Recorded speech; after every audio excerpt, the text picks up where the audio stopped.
PFAS forever chemicals, the toxic legacy we can't filter away. Can we filter, ban, or detox our way out? PFAS forever chemicals are a vast family of human-made compounds built around carbon and fluorine, a pairing so stubborn that it resists the usual routes of decay.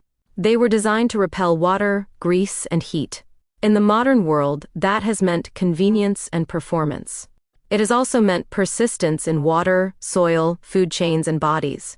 The problem is not just that PFAS show up in a glass of water.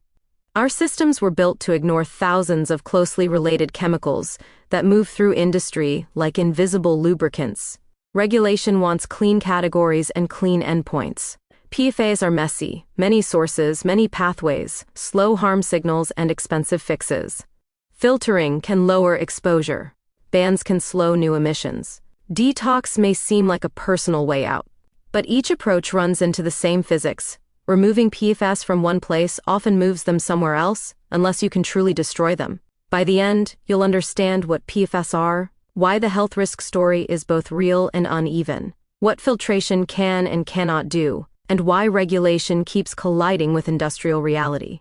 The story turns on whether we can stop PFAS at the source faster than we keep redistributing them. Key points. PFAS is not one chemical. They are a large class, which is why ban one, replace with another has been a recurring failure mode. Forever is not a slogan. Many PFAS persist because the carbon-fluorine backbone is unusually hard to break under normal environmental conditions. Health evidence is strongest for a subset of well-studied PFAS and a subset of outcomes, which complicates one-size-fits-all policy. Drinking water filtration can reduce exposure, but it mainly concentrates PFAS into spent media or brines that still need safe disposal or destruction.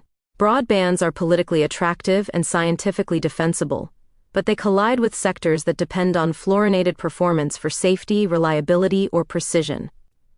Detox is not a consumer product category. The best-supported interventions are limited, context-specific, and do not solve the upstream contamination problem.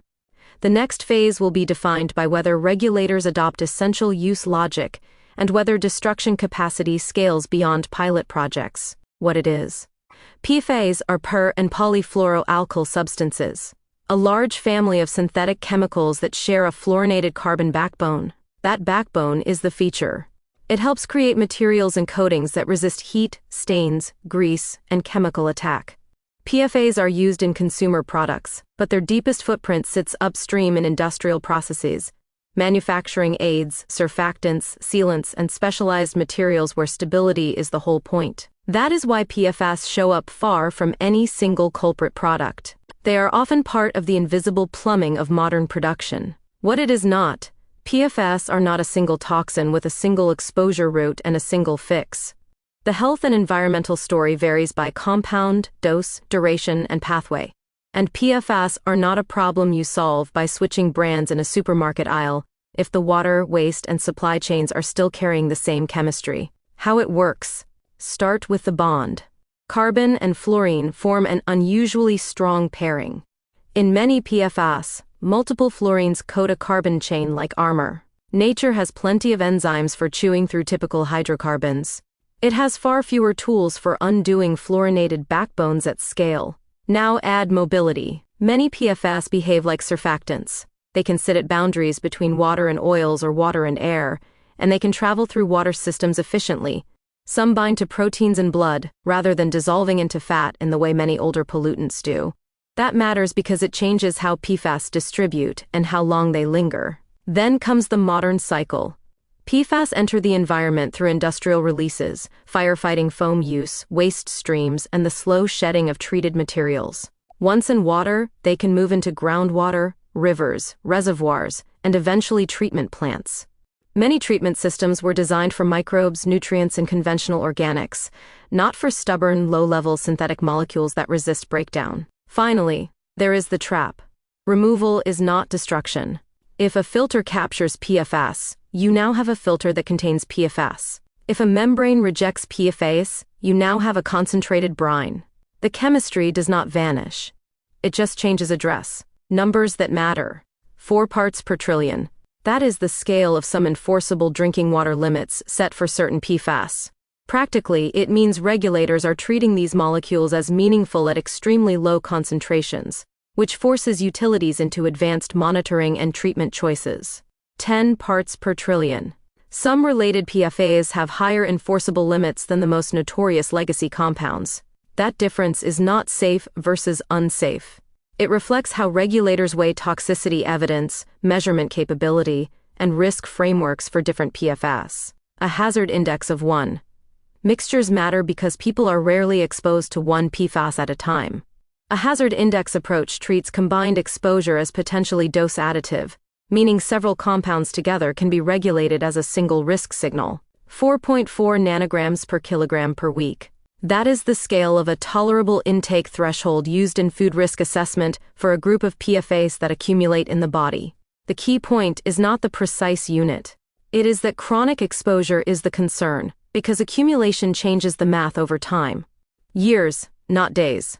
Human elimination for some well-studied PFAS is commonly measured in years, with estimates varying by compound and population.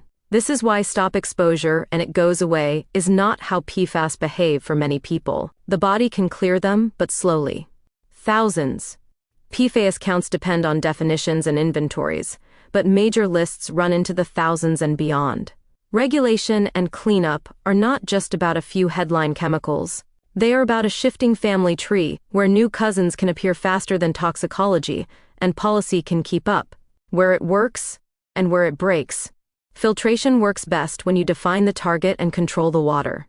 Drinking water treatment is the cleanest battlefield because it is a bounded system with measurable inflow and outflow.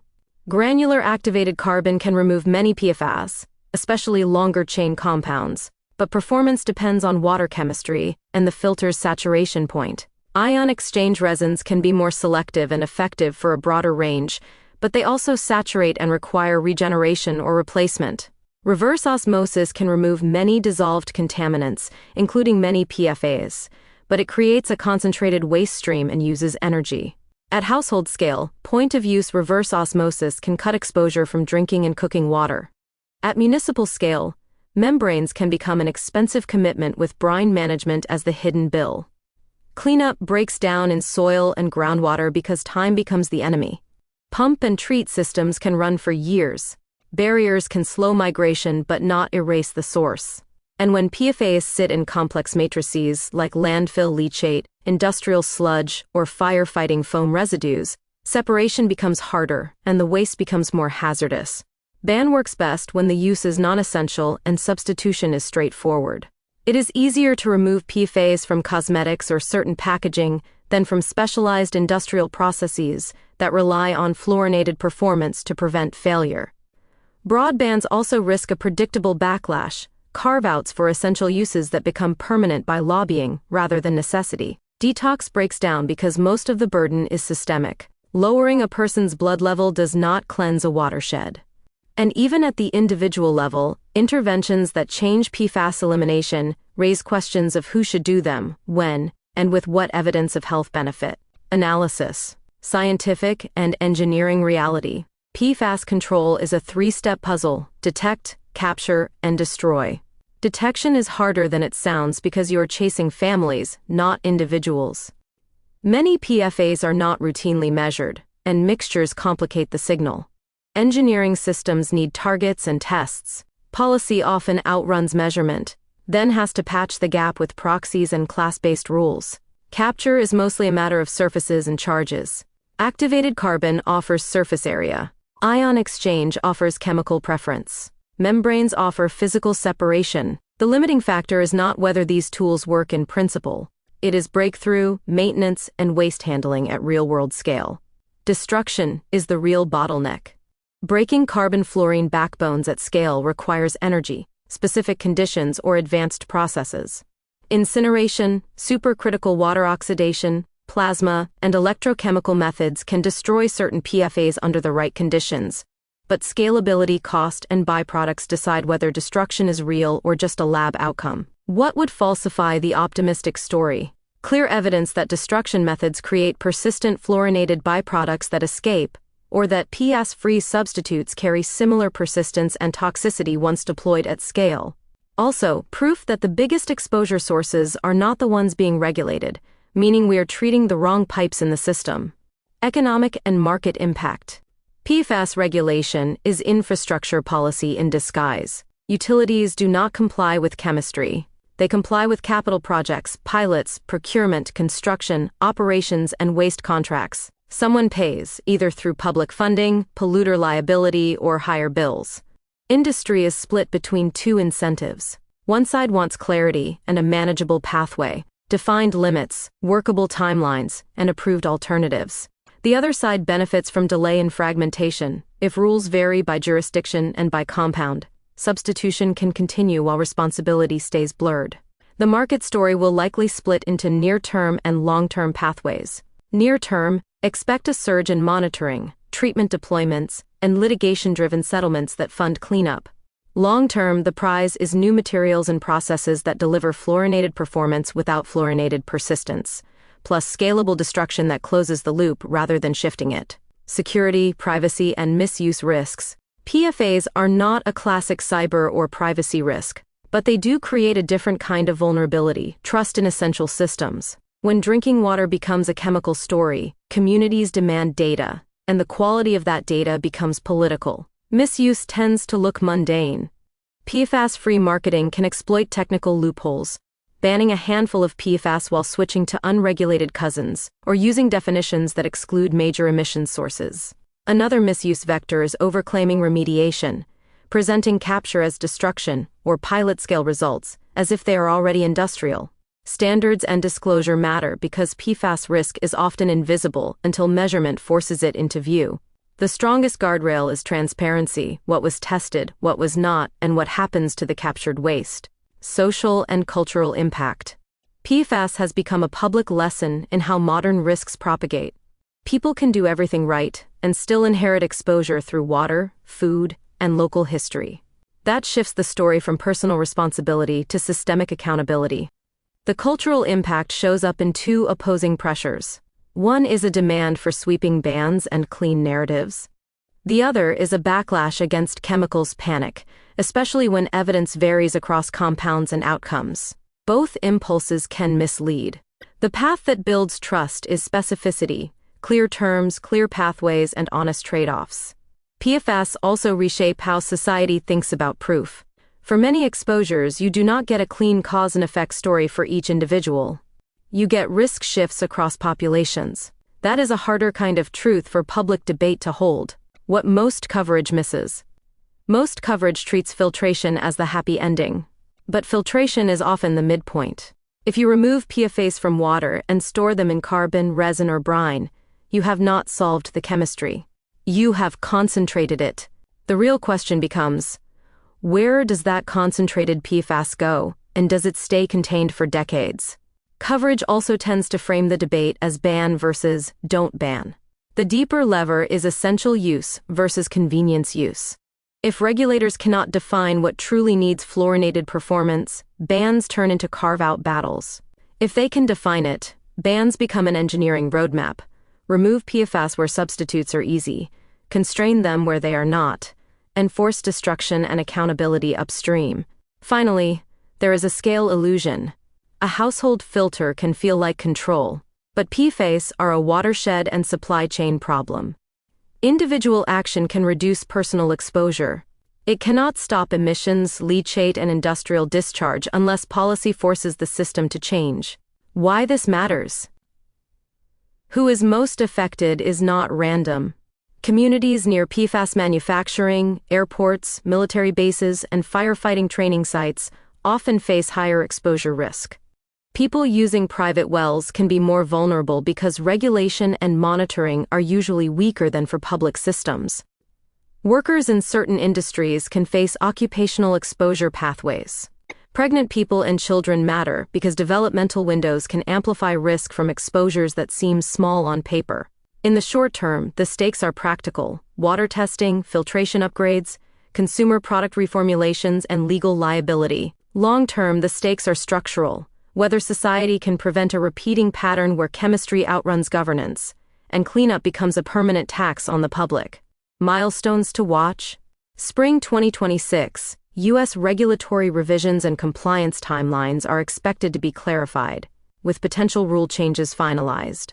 Sector bans with dates, restrictions on PFAS in specific applications, like firefighting foams, create real-world deadlines that force substitution and cleanup. The pivot in essential use pertains to whether regulators will adopt class-based restrictions with clearly defined exemptions, or they will continue to navigate through compound-by-compound restrictions. Real-world impact.